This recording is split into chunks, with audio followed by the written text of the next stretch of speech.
When engaged in a dogfight, you will inevitably make mistakes, and as a result your adversary will be able to take advantage of them. With a correctly timed reversal, the bandit will be able to gain the advantage and will start employing offensive BFM. When this happens, you are now the defender and will need to employ defensive BFM to stay alive. In this video we will tackle the mindset to go into a fight with, the subsequent goals when the advantage is lost, as well as some crucial defensive manoeuvres to use when the bandit is gaining an offensive position. Welcome to part 3 of the basic fighter manoeuvring episode, where we'll take a look at defensive BFM. Let's get started. One of the most important parts of military flying is the mindset to enter any engagement with. Going into a fight with the mindset that you are better than the bandit will lead you into a false sense of security and you will be caught off guard. Always assume they are as good as, if not better than you, and be sure to fight to the very best of your ability in every encounter. It is also important to determine if an engagement is even worth entering, as the opponent may be at a significant advantage, be it having a more advanced aircraft, a larger number of air, ground and sea allied forces, or a speed or height advantage. It is much better to live to fight another day than commit to an engagement with little chance of survival. In DCS World this isn't an issue because you can just respawn, but in real life this is a key part of the fighter pilot's mindset. As soon as the advantage is lost, the defensive goals and objectives become the following: defeat initial weapons employment, manoeuvre to deny your adversary your weapons employment zone, neutralize the fight, and then transition to high aspect BFM. To execute the defensive objectives you must do the following: maintain sight. You cannot fight what you can't see, so be ready to execute the lost sight game plan if you do. Max perform the aircraft, ensuring you do not become a target. Avoid the deck. In real life this is the ground, and no matter how advanced your aircraft is, the ground has and will continue to have a perfect 100% win rate. Finally, never give up. If you give up, the bandit has already won. No matter how dire you think your chances are, having the mindset that you can still win no matter what will always give you a better chance than if you give up. Finally, there are the 4 defensive axioms when flying defensive BFM that you must always follow. Survive. Deny the opponent the nose on position, called sensor nose. Defeat the opponent's shots. If the attacker is moving forward in the canopy towards the nose, then maintain the current pull to continue to bring them forward in the canopy. If the attacker is becoming thinner in profile, i.e. the target aspect is reducing, they are pulling lead for a gun's shot. Immediately increase the pull to hold the attacker's nose off. This may include bleeding the speed to the lower end of the rate band to momentarily increase the instantaneous turn rate. If they maintain the lead position, Jink to defeat the gun's shot. If the attacker is within 60 degrees of the tail, are not moving forward in the canopy but are reducing in target aspect, then redefine the fight. This means transitioning into a nose low or nose high fight depending on your excess energy. High excess energy will dictate a nose high fight, whereas low excess energy will dictate a nose low fight. Line of sight rate is the rate at which the opponent is moving forward or aft in the canopy. Target aspect. This is the angle between the opponent's nose and you. A target aspect of 0 is where the nose is pointing directly at you, and if they continue to pull past 0 degrees target aspect, they are pulling lead for a gun's shot. Angle off tail. This is how close to the tail the bandit is, with 0 degrees angle off tail being directly behind you.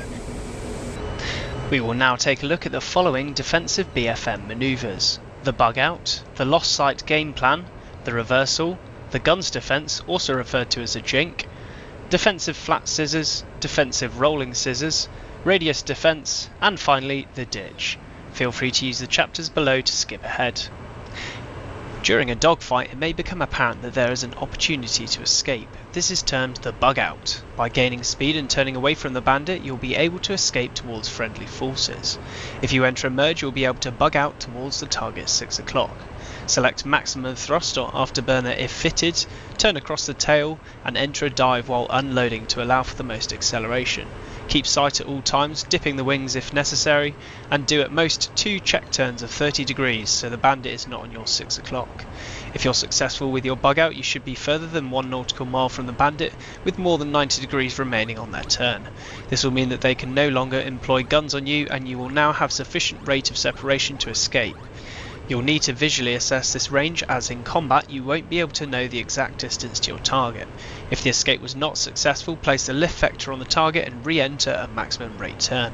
Apply defensive BFM again until another opportunity arises to escape. If at any point you lose sight of the attacker, you must follow the lost sight game plan. If you know roughly where the attacker is, max perform the aircraft in that direction. Even if they aren't where you thought they were, this will make it harder for the opponent to shoot you down. If you're on the deck and lose sight of the attacker, reorient your lift vector regularly to stay unpredictable and defeat any potential gunshots. If you're high up, continue turning in the direction you were and enter a nose-low manoeuvre all the way down to the deck. This will make spotting the attacker easier as the outline of their aircraft will be more visible against the sky. When flying in Defensive BFM, it may become apparent that the attacker will have an enclosed flight path overshoot. When this happens, be ready to perform a reversal to flush the attacker out in front.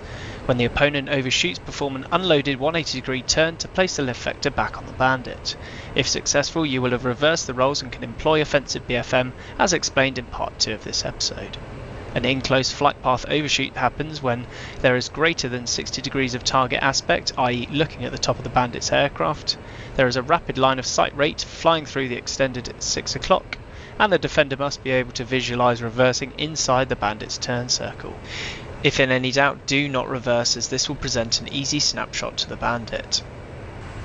We will now look at the guns defence, often referred to as a Jink. When the bandit is in your control zone, they will attempt to pull lead for a guns shot. This is seen as the target aspect reducing until the nose is pointing straight at you.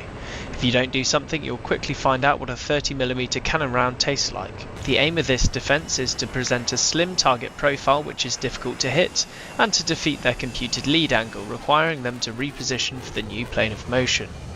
There are 3 methods to perform a Jink, with the last one being an unusual but very effective method.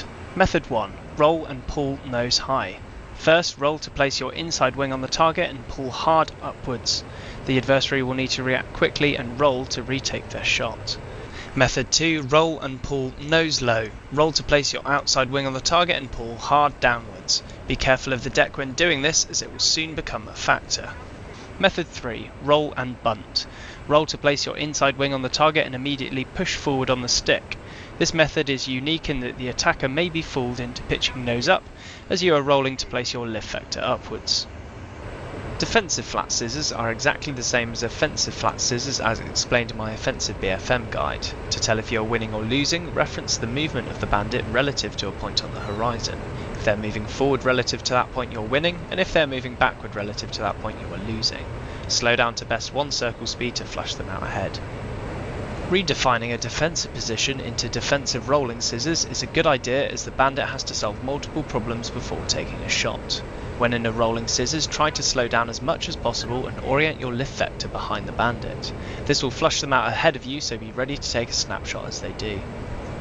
The radius defense has the defender enter an oblique nose-low maneuver to minimize the turn radius while gaining energy for a 2-circle fight on the deck. This enables the use of gravity or God's G to your advantage, pulling the nose around faster than the attacker. To enter a radius defense, roll so you're overbanked 45 degrees to the horizon with your lift vector facing down. Enter a lift limit pull at maximum thrust. This should force your bandit outside your bubble, allowing you to gain angles back.